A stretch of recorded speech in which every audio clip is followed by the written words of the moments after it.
Itadori versus Maki has been a conversation for a while now, but has resurfaced now that the series has ended. With new power-ups and feats certain characters have been shown to have, it makes sense why the conversation is being had. I'll be going over each character's abilities, strengths, and weaknesses, then at the end tell you why I think will win and why. Itadori has grown so much over the span of the manga, obtaining his new abilities via Black Flash Awakening while jumping the King of Curses. Of course, we'll be talking about in the series Yuji, so let's start with his positives. As we know, due to Itadori containing Sukuna inside his body, he was able to obtain his own unique version of Shrine. But that's not it. Due to sharing the same body with Sukuna, he was able to gain the ability to perceive the soul.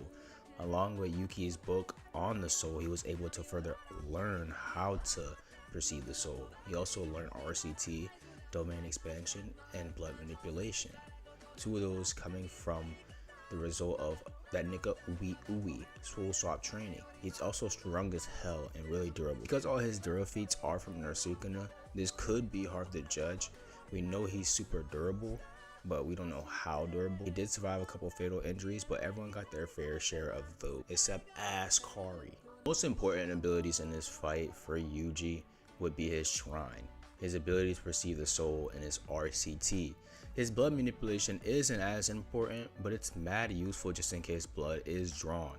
Although Shrine is one of his best abilities, the only thing that makes it worthwhile is the fact that he can target your soul, or the contours of your soul. I've been always a bit skeptical about the whole Yuji hitting your soul thing, but more on that later. Maki Zenin has grown, in my opinion, much more than Yuji has.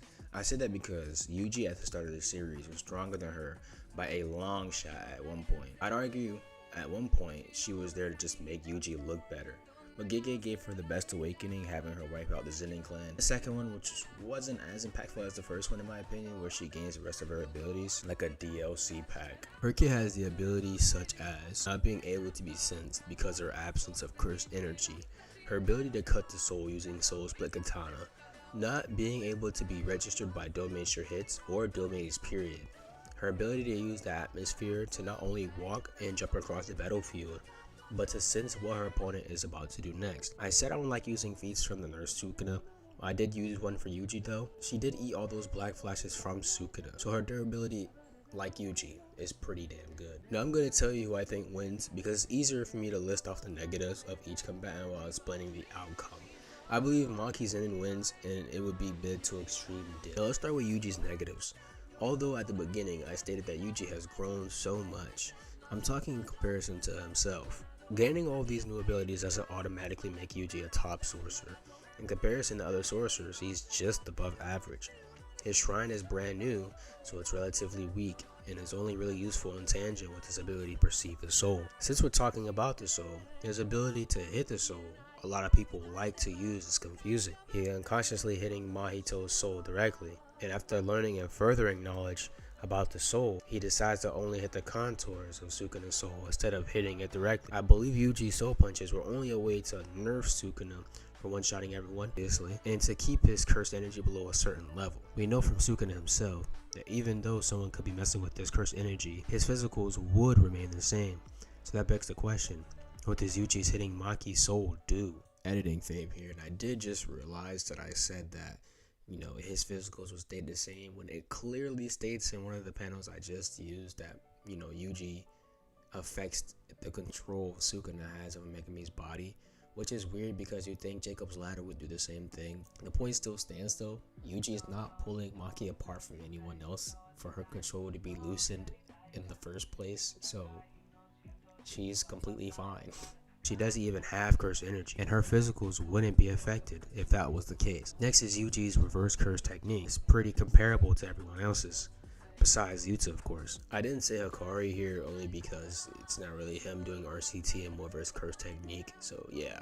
Even Choso was giving him instructions mid-battle on how to use it and how to visualize it. A lot of fans like to bring up his ability to hit the soul but never ask if he can protect his own. You need advanced RCT to be able to heal your soul, and Yuji is still pretty new to the concept of regular RCT. Maki's negative is he's probably a bit slower than Yuji. Then again, that's hard to judge because Yuji's fighting style is less of being fast and more of eating what you dish out in order to counterattack.